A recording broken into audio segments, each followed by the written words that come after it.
Video শুরু করার আগে তোমাদেরকে প্রথমেই বলে নিই, ভিডিওটা কিন্তু এখনকার নয়, ভিডিওটা হচ্ছে অনেকদিন আগেকার। তো আমাদের তামিম ড্যান্স করছে, সেই ভিডিওটা তোমাকে শেয়ার করছি। তো আমি পুরো গানটা তোমাদেরকে শোনাতে পারবো না, কারণ কপিরাইট চলে আসতে পারে। তো ড্যান্সটা দেখে কেমন লাগছে অতি অবশ্যই আমাকে জানিও, আর মাঝে মাঝে বলতে থাকো।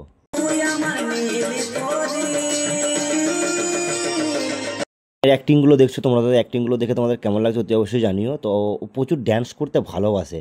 তো এই ড্যান্সটা কেমন লাগলো তোমরা অতি অবশ্যই একটা কমেন্ট করো। যদি তোমাদের ড্যান্স ভালো লাগে থাকে, তাহলে নেক্সট টাইম আবার ড্যান্সের ভিডিও নিয়ে আমি একটা ব্লগ ভিডিও বানাবো।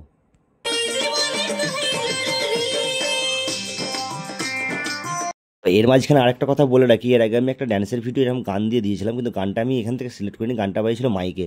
তো আমার কপিরাইট এসে গেছিলো। তারপর থেকে আমি এই ধরনের গান দিতে খুবই ভয় খাই, কারণ কপিরাইট এসে গেলে চ্যানেলটা আমার নষ্ট হয়ে যাবে। তো আমরা খুব ছোটো চ্যানেল ভাই, আমরা খুব কষ্ট করে চ্যানেলগুলো তৈরি করেছি, আর একটু একটু করে আগাচ্ছি, তোমাদের ভালোবাসা পেয়েছি বলে এগিয়ে এগিয়ে যাচ্ছি। তো এই ভিডিওটা যদি অতি অবশ্যই ভালো লাগে, অতি অবশ্যই একটা কমেন্ট করো, সাবস্ক্রাইব করো এবং শেয়ার করো। আর তোমাদের ভালোবাসা হচ্ছে আমার প্রাপ্য, আমরা এই জন্যই ব্লগ ভিডিও বানাই। তোমাদের সাথে আবার দেখা হবে পরের ব্লগ ভিডিওতে। Tata, bye bye.